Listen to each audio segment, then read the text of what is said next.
When it comes to our rights on the internet, these couple of years feel like a nightmare. A horrible earthquake hit Turkey, and for a while the country restricted access to social media platforms. Then in Pakistan, the government tried restricting Wikipedia because of sacrilegious content. Internet shutdowns and restrictions affect more than 4 billion people all over the world. And now, there's also talk about banning TikTok in Congress. Understandably, it feels too much to take and understand. Internet restrictions can touch everybody, so I wanted to create a digital survival kit. Tips for surviving and overcoming these situations. But I can't do it alone. I need a partner in crime.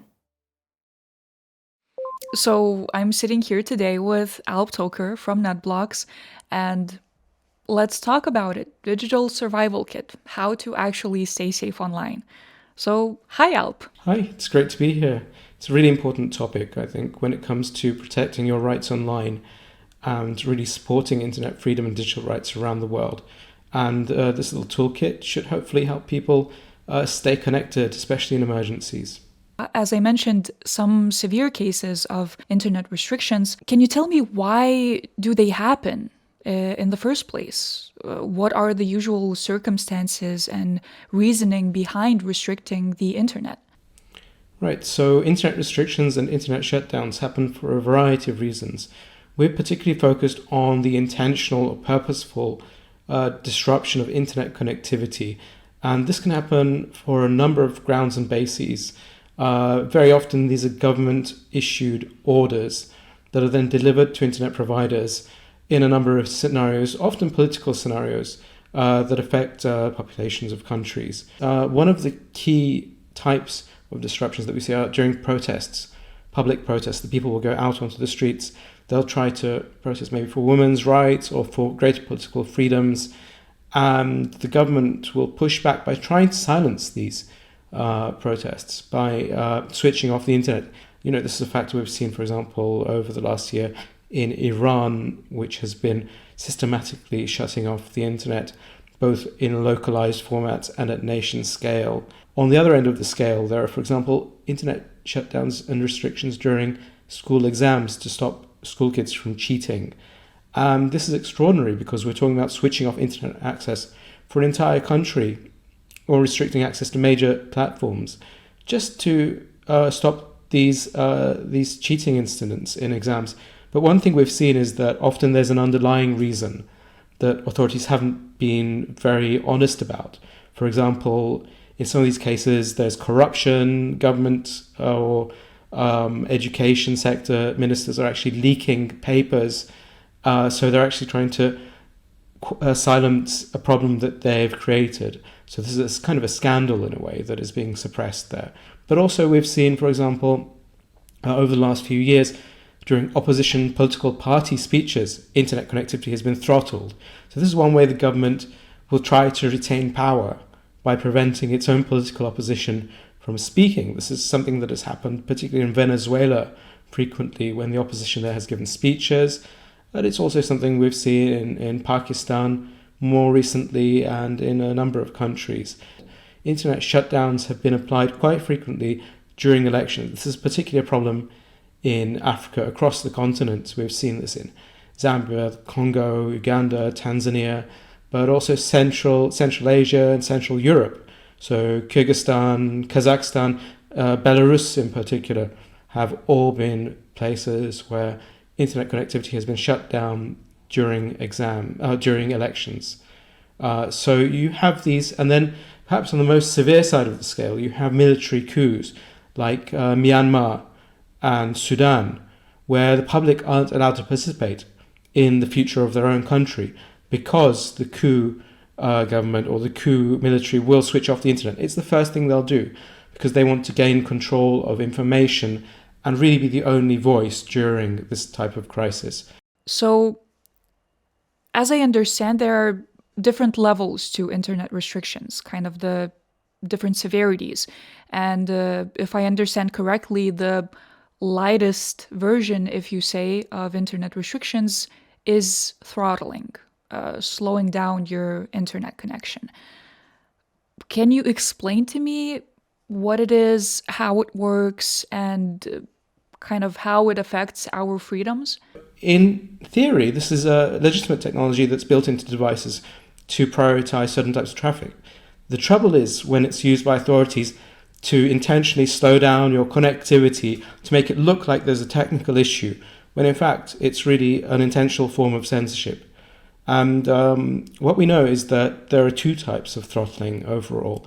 One is a bandwidth reduction. This can either target your entire connection or your access to specific websites. But typically, bandwidth throttling will restrict your access to the entire internet. The second type of throttling, which is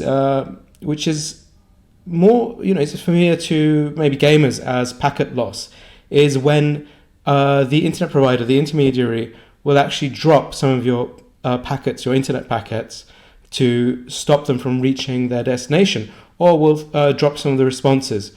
This will cause errors as well as a slowdown in service.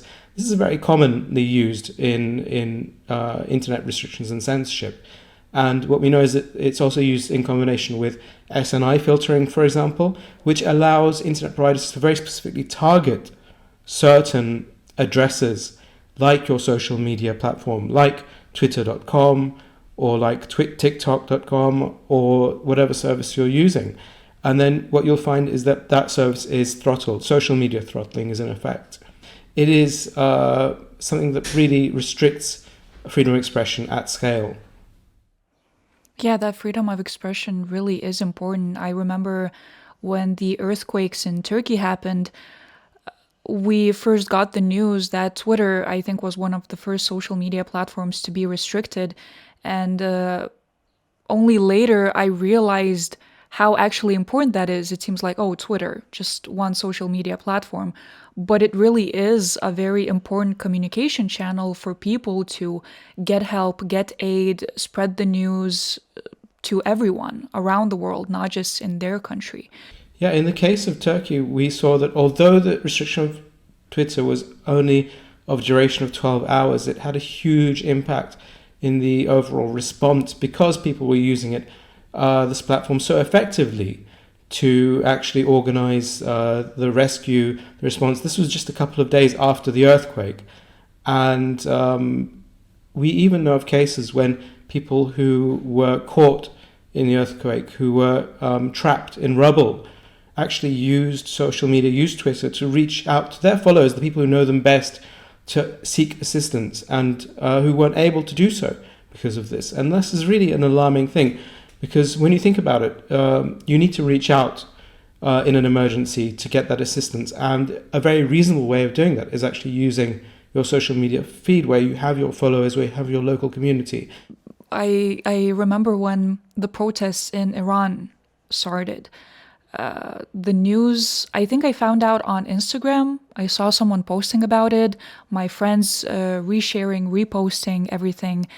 And then I clicked on the hashtags to learn more, see more photos, more videos. But as I understand, in these cases, governments can restrict social media in general. So what if I'm the one in the country that is being targeted by the government? What if I'm there having no access to social media? How do I stay in contact with people? Is there a way to get that access back? Fortunately, there are options. There are ways to work around this type of restriction. And the key type of technology that we recommend is a VPN, virtual private network, that can circumvent these restrictions. How this works is by tunneling to another country so that the internet provider doesn't have access to information about the type of service you're trying to access. This means that you get a secure tunnel and then you can once again access your online service. And it's fairly straightforward to set up and get going. This is really important because, if you're a journalist, absolutely vital. But also, if you're looking at a situation like protests or elections, then this is something for everyone. You need this to continue to participate in democracy itself.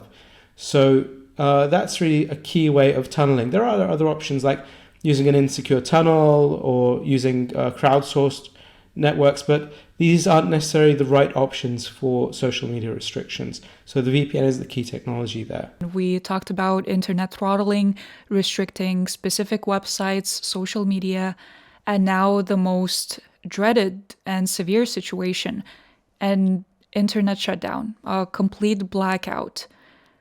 Can you paint a picture? How does it look like? What is it? How does it work roughly? During an internet shutdown like this, life as usual comes to a standstill.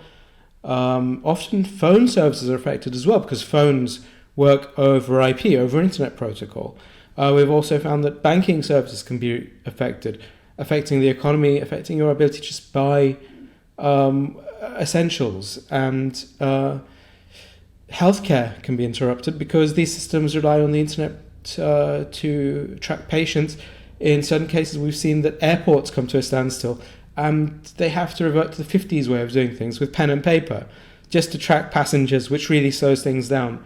So you have this full spectrum of factors that are impacted. But it always starts with an order from the government, whether that order is secretive, the government doesn't want anyone to know that they're switching off the internet, or whether it's done through legalese, which may or not actually be legal, to pressure internet providers into switching off that internet connection.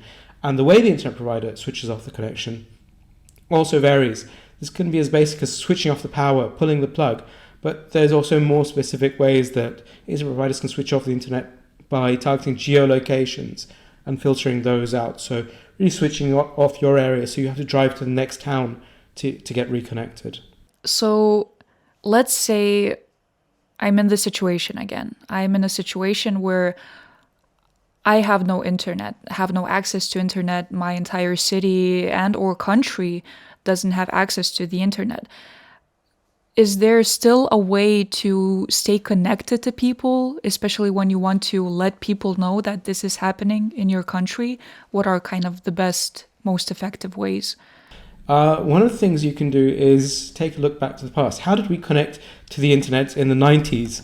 And one of the bits of a real emergency toolkit that you could have if you're really serious about this is using a modem like this, which some may remember from the past, which will actually be able to connect to the internet through beeps and tones by dialing up to an internet provider, which still exists. You can still find some providers abroad, especially internationally, which will supply connectivity.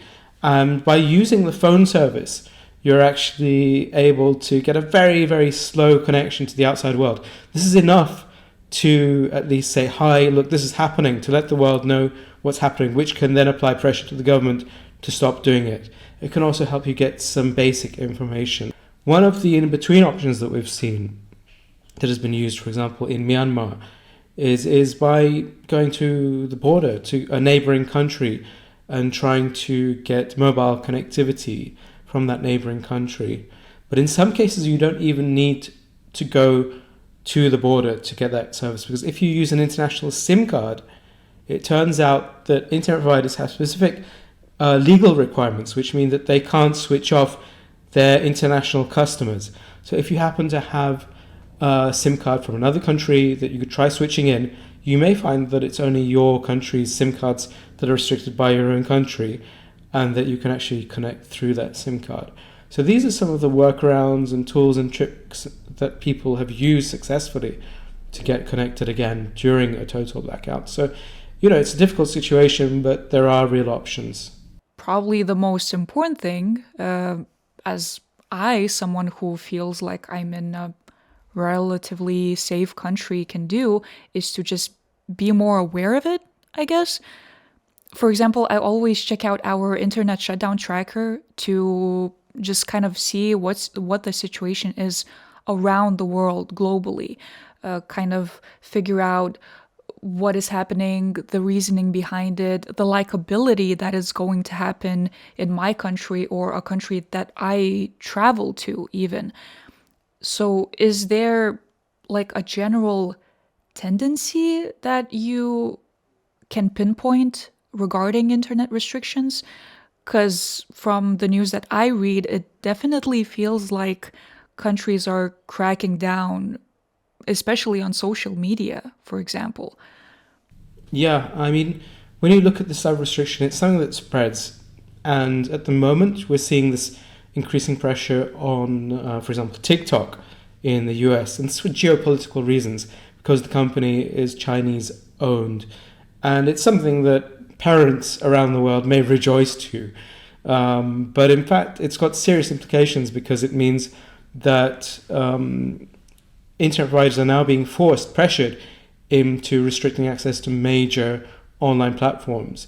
And once this is normalized, it can also be applied to other platforms for a variety of reasons. I mean, it's only a few steps down the road until you get restrictions to communications because a company hasn't paid its taxes, or because perhaps somebody has spread something the government calls misinformation, or so-called fake news. It's just a matter of time. So it's alarming that this kind of technology is being pressed on ISPs to use. 2011 in the United Kingdom, for example, the government came close to throttling online services during riots that had spread through London. In fact, it was David Cameron who said that he was looking at ways of restricting internet access. So it's obviously unclear that this would have helped solve the problem. And from everything we've seen, it would have only compelled people to get on the streets more. And, the right to be informed is so vital during a crisis, as well as during ordinary day-to-day life. I think that, yes, it's spreading, but with our increased ability to monitor, to track, to document, we can increase that awareness and also have those tools to push back.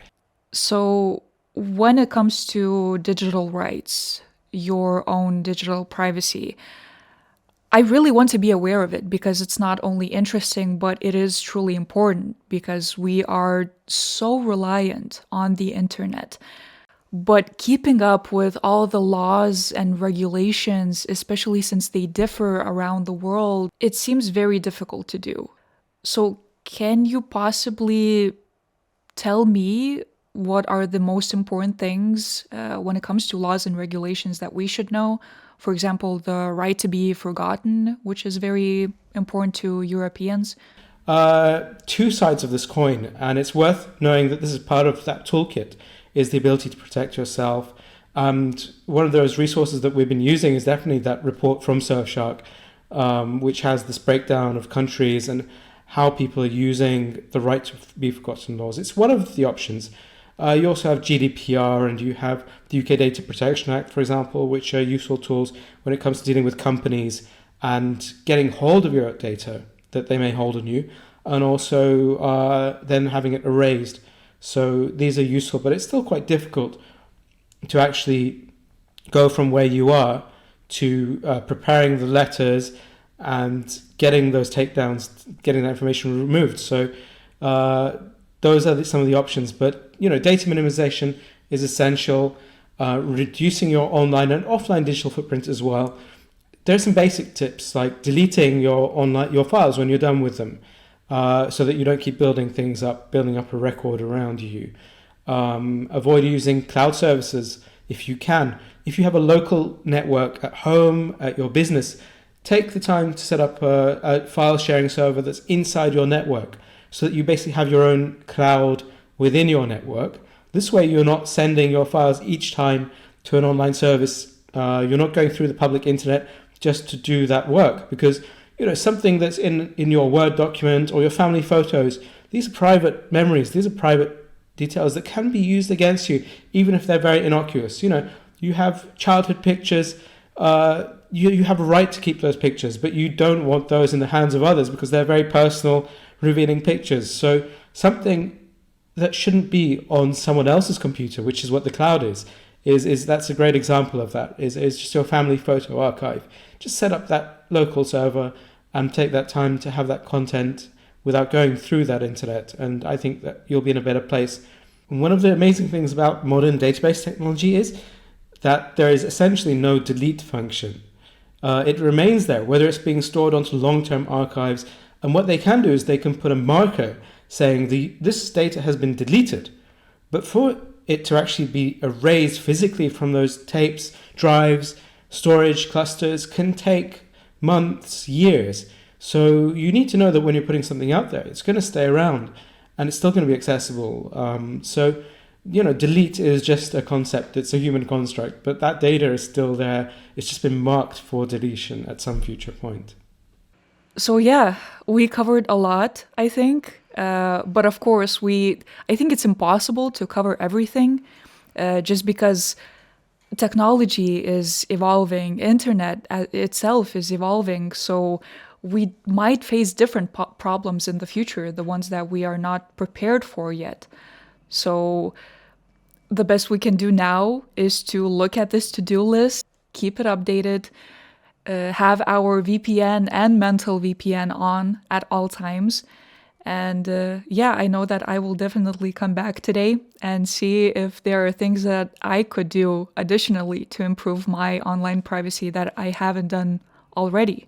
So thank you, Alp, for sharing all your tips and tricks, all your knowledge. It's always a pleasure to be working with NetBlocks. Thank you. It's been a great conversation. I think we've covered so much ground that I'm hopeful that it's going to actually help people to maybe pull their stuff together and stay a bit more safe when they're online and offline.